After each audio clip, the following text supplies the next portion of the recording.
এতিয়া একাধিক পদত নাপায় কাৰণ এটা নিয়ম কৰা আছে যে যোনে চতুৰ্থ শ্ৰেণীত পায় তৃতীয় শ্ৰেণীত পায় তেওঁ চতুৰ্থ শ্ৰেণীত নাপাব, যোনে ওপৰৰ স্কেলটোত পায় তেওঁ তলৰ পজিশ্যনটোত নাপাব। গতিকে এইবাৰ যাতে তেনেকুৱা ধৰণৰ ডাবল কেণ্ডিডেট নহয় তাৰ বাবে এইবাৰ বহুতখিনি ব্যৱস্থা গ্ৰহণ কৰা হৈছে। এইবাৰ কেণ্ডিডেট লাভ হয়, নহ'লে 1-1.5 হাজাৰ ল'ৰা ছোৱালীয়ে ডাবল পায়। এইবাৰ আমি এটা ঠিক কৰিছোঁ আৰু লাষ্টত কোনোবাই যদি ডাবল পায় আমি আৰু এটা চিন্তা কৰি আছোঁ যে একেটা পোষ্টত দুটা হ'লে লটাৰী দি এটা কৰি যেতিয়া বহি নিৰীক্ষণ হ'ব তেতিয়া অসমৰ 6জন বা 7জন শিক্ষাবিদ এক্সটাৰ্নেল ইভালুৱেটৰ হিচাপে তাত উপস্থিত থাকিব, যাতে বহীত কোনো এতিয়াতো বহি চিল পেক আছে। চিলৰ প্ৰথমবাৰৰ বাবে হ'ব নেকি ছাৰ? যোৱাবাৰো আমি কৰিছোঁ, অইন ঠাইত কৰা দেখা নাযায়। ভাৰতৰ অইন ঠাইত নাই, ভাৰতৰ অইন ঠাইততো লুকাই লুকাই কৰে। আজি এতিয়া মোক ইমান দিনে কংগ্ৰেছে সমালোচনা কৰি আছিল ইণ্টাৰনেট বন্ধ কিয় কৰিছে। আজি ঝাৰখণ্ডত কংগ্ৰেছ চৰকাৰে পৰীক্ষা পাতিছে, আজি তেওঁলোকে অসমৰ পৰা শিকি ইণ্টাৰনেটটো বন্ধ কৰি দিছে।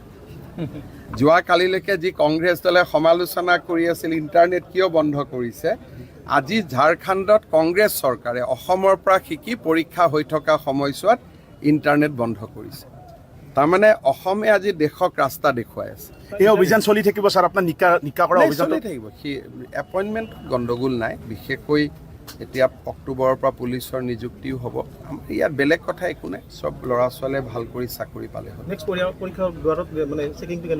আৰু ভাল কৰি মহিলাৰ চেকিঙো হ'ব। মহিলাৰ চেকিং নহ'লে মহিলাই যদি কাগজ লৈ আহে কেনেকৈ হ'ব। গতিকে এয়াৰপৰ্টত যেনেকৈ চেকিং কৰে সুধি লয়, পাৰ্মিশ্যন লৈ পেলাই চেক কৰিব, চেক নকৰিলে পৰীক্ষা কেনেকৈ হ'ব।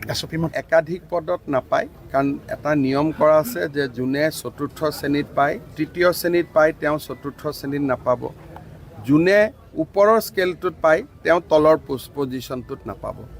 গতিকে এইবাৰ যাতে তেনেকুৱা ধৰণৰ ডাবল কেণ্ডিডেট নহয় তাৰ বাবে এইবাৰ বহুতখিনি ব্যৱস্থা গ্ৰহণ কৰা হৈছে।